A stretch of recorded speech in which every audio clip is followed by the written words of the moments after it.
राधे राधे, जय श्री कृष्ण। स्वागत करती हूँ अपने YouTube चैनल पर आप सभी का। आज मैं बहुत ही प्यारा सा भक्ति लाचारी गीत लेकर आई हूँ। कैसा लगा एक छोटे से प्यारे से कमेंट में ज़रूर बताइएगा। गीत अच्छा लगे तो अपना ढेर सारा प्यार दुलार आशीर्वाद दीजिएगा। चैनल को अपना सपोर्ट करिएगा और आगे बढ़ाइएगा। अरे जान मारा कान्हा मुरलिया बजाई के, जान मारा कान्हा मुरलिया बजाई के, जान मारा कान्हा मुरलिया बजाई के। पनिया भरन बन घटवा पे गईले, पनिया भरन बन घटवा पे गईले, पन घटवा पे गईले, पन घटवा पे गईले, पनिया भरन पन घटवा पे गईले। मारा गुललिया निसनिया सधाई के, मारा गुललिया निसनिया सधाई के। जान मारा कान्हा मुरलिया बजाई के, जान मारा कान्हा मुरलिया बजाई के, जान मारा कान्हा मुरलिया बजाई के।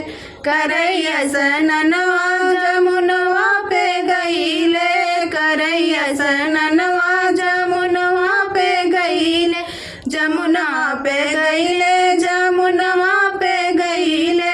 करैया सननवा जमुनवा पे गईले।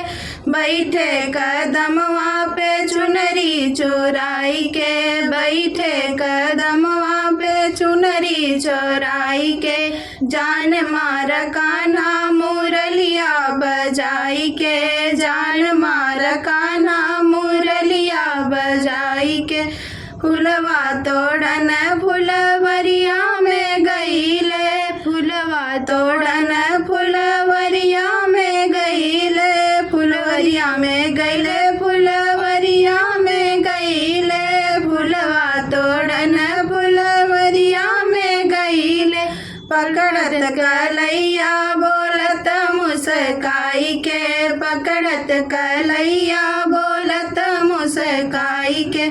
जान मारा कान्हा मुरलिया बजाई के, जान मारा कान्हा मुरलिया बजाई के। मारा गुललिया निसनिया सधाई के, मारा गुललिया निसनिया सधाई के। बैठे कदमवा पे चुनरी चोराई के, बैठे कदमवा पे चुनरी चोराई के।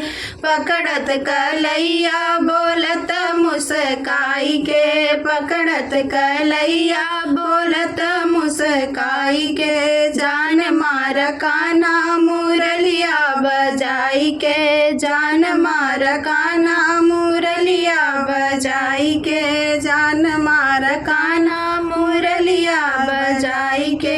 तो यह गीत आप लोगों को कैसा लगा प्लीज़ एक प्यारे से छोटे से कमेंट में ज़रूर बताइएगा।